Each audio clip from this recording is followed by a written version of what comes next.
الحمد لله رب العالمين وبه نستعين على أمور الدنيا والدين إنا لله وإنا إليه راجعون waxaan halkan tacsiyo tiiraanyada uga dirayaa Ilaahay naxariistii janno ha geeyo gudoomiyihii maxkamadda gobolka Shabeellada Hoose Saciid Cumar Xasan Suweer oo gacan ka xaq daran ay caaw ku dishay degmada Madiino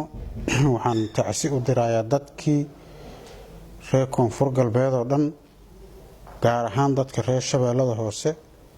ehelkiisi qaraabadii waalidkii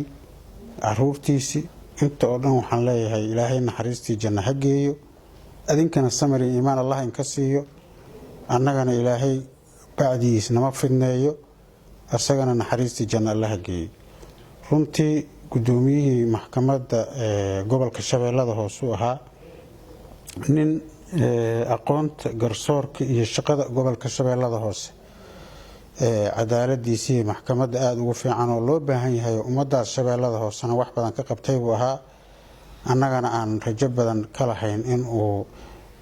waxyaalihii aan ka hadlaynay oo ahayd inuu garsoorkii gobolka Shabeellada Hoose uu toosiye ahayd xafiiskiisii afgooyi iyo degmooyinka dhan ee Shabeellada Hoosena uu soo dhameystiray wax qornaabay ahayd waxaan rabnaa saraakiisha amniga gobolka Banaadir iyo taliyaha ciidanka booliiska iyo hay'adaha garsoorka ee gobolka Banaadir joogo inay jawaab degdeg ah naga soo siiyaan haddaan nahay maamulka Koonfur Galbeed cidii dishayna cadaaladda la keeno cadaaladana la soo saaro waxaan ku qanacnana nala tuso gudoomiyaha dilkiisii dadkii ka dambeeyayna la soo qabto maxkamadna la saarayaan ka rajaynayna maamulka